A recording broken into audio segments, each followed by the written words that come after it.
E a primeira turma do Supremo condenou o ex-deputado Eduardo Bolsonaro do PL a 4 anos e 2 meses de prisão em regime semiaberto. A decisão foi unânime.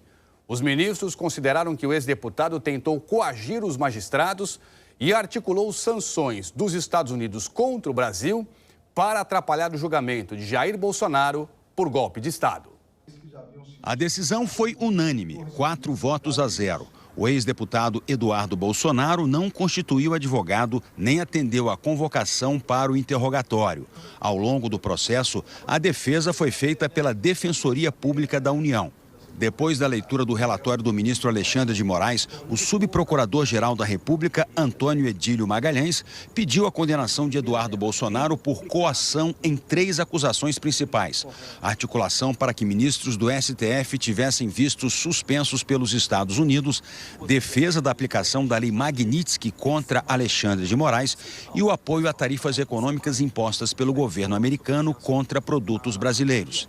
O procurador apresentou mensagens, declarações e entrevistas do réu que comprovariam a atuação de Eduardo Bolsonaro para tentar impedir o julgamento do pai, o ex-presidente Jair Bolsonaro, por liderar uma tentativa de golpe de Estado.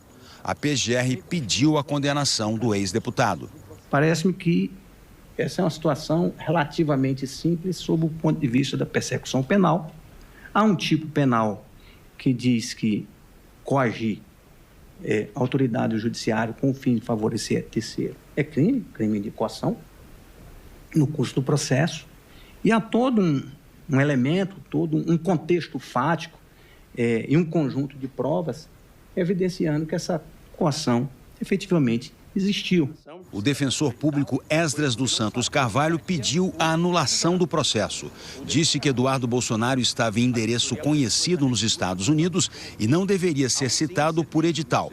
Pediu a absolvição do réu, alegando que ele não tinha poder nos Estados Unidos para coagir autoridades do Brasil.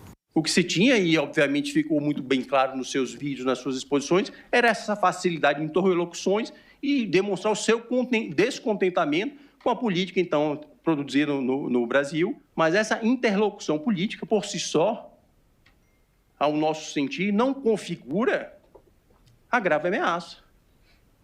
Por quê? Ele não tinha o poder, o domínio de impor as sanções. Não tinha esse poder. E a grave ameaça aqui pressupõe que o mal prometido dependa da vontade e do poder de concretização por quem ameaça, que não é o caso concreto.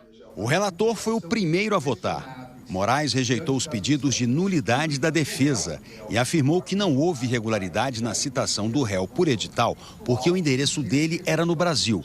Alexandre de Moraes votou pela condenação de Eduardo Bolsonaro, destacando que ele foi para os Estados Unidos com a intenção de ameaçar e coagir autoridades brasileiras e se livrar de punições no Brasil.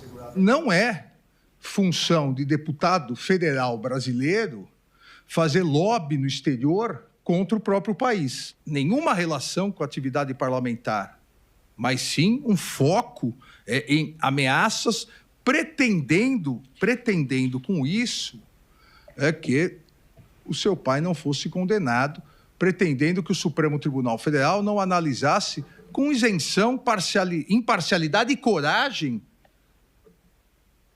realizasse o julgamento. E aqui é importante lembrar também que o crime de coação no curso do processo é um crime formal, que não exige o resultado. O ministro Cristiano Zanin seguiu o relator. Em seguida, votou a ministra Carmen Lúcia, formando maioria para condenar a tentativa de intimidar o Poder Judiciário.